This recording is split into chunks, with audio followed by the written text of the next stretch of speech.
Opo! Wow! Wag na wag po tayo mga bayang kakabahan pagdating ho ng drive test. At wag na wag ho tayong tatakbo pagdating ho ng drug test.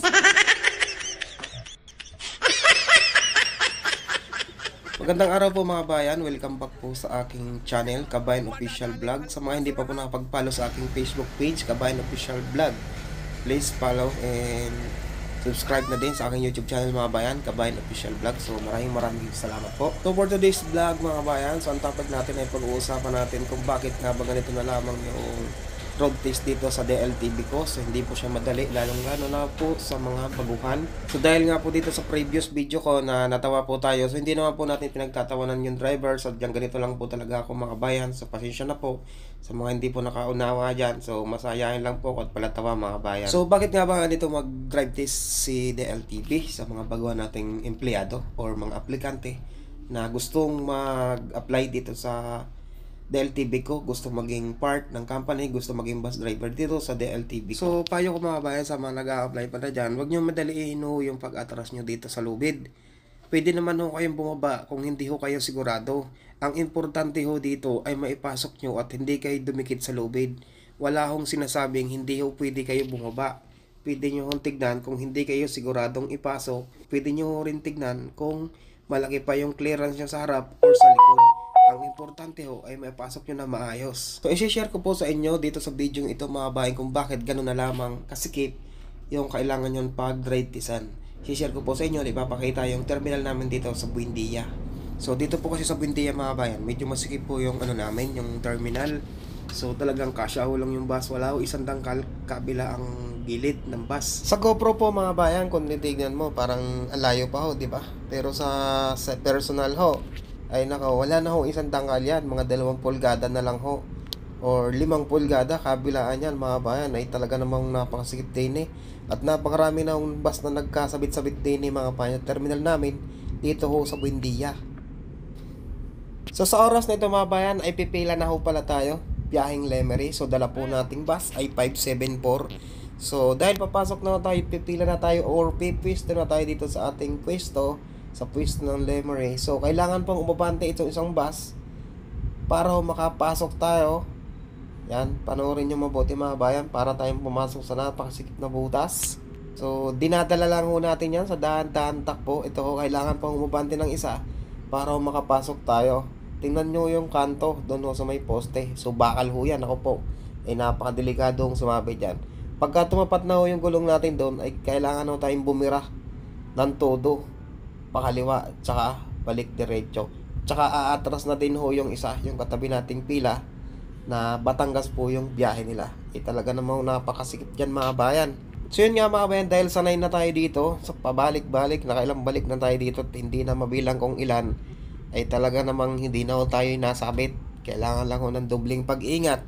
Kaya payo ko nga ho sa mga bagong aplikante dyan, sa mga gustong mag-apply, sa mga gustong maging part ng DLTV ko bus company. Yan, so iba yung pag-iingat, iba yung tiyaga mga bayan at pagsisikap. So dapat porsigido ka lagi sa trabahong gusto mong maabot. Salamat po mga bayan, please follow my page and subscribe to my YouTube channel. So yan, nakaparada na tayo mga bayan, waiting na po tayo sa ating mga pasahero. So ayan po pala yung conductor ko. Yan, so pinakikilala ko mga bayan sa inyo ang aking conductor, si Mr. Barredo from Huban, Sorsogon. Ang conductor kong Garo Ikos mga kabayan from Huban, Sorsogon. Yan, si Mr. Barredo. Extra lang po kami dyan sa bus na yan mga bayan from 574. Kung napapansin nyo po mga bayan sa may ulo ng aking conductor, yan pong posting may kulay dilaw at itim. Di ba po may mga pinturang kulay puti? Yan po ay mga sabit-sabit ng bus, yung puwit ng bus mga bayan. So pagka lalabas na kasi dito mga bayan sa parada namin, pagka nagkamali ka ho ng tansya, ay pwede yung pumalo yung puwit mo dyan. Kaya ho nagkaganyan-ganyan na ho yan. Kaya po mga bayan, sa mga gusto mong maging part ng DLTV ko, sa mga gusto mong mag-apply, conductor or driver mga bayan, maging patient lang po, maging relax lang po, maging positive, think positive palagi mga bayan. Huwag pong kakabahan, lalong-lalo na pagdating po sa ating mga drive test. At syempre po mga bayan, huwag na huwag pong tatakbo pagdating ho ng drug test.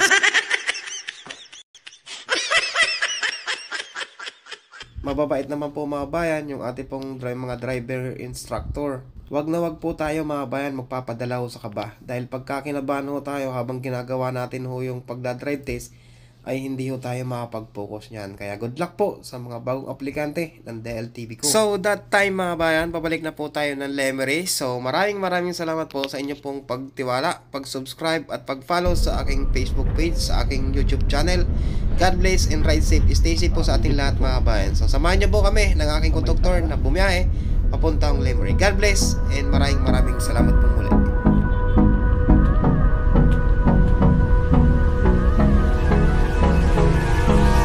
Hold me close till I get up. Time is barely on our side. I don't wanna waste what's left.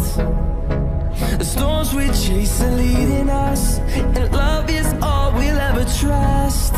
Yeah, no, I don't wanna waste what's left. And on we'll go, through the wastelands, through the highways, till my shadow turns to sun rays. And on we'll go, through the wastelands, through the highways, and on we'll go.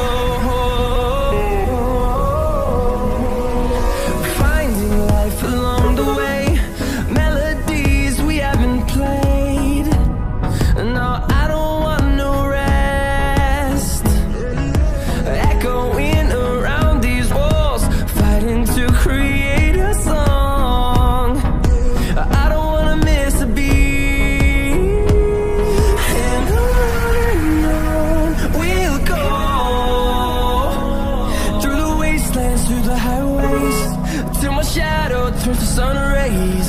And on we'll go, through the wastelands, through the highways, and on we'll go.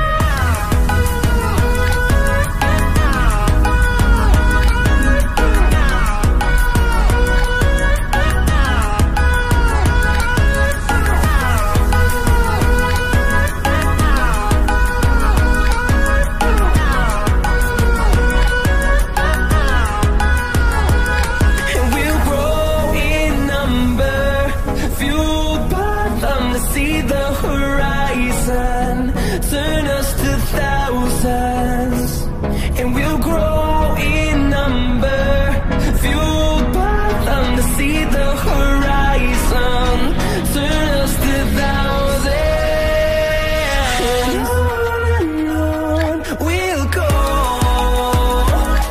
through the wastelands, through the highways, till my shadow turns to sun rays. And on we'll go, through the wastelands, through the highways, and on we'll go.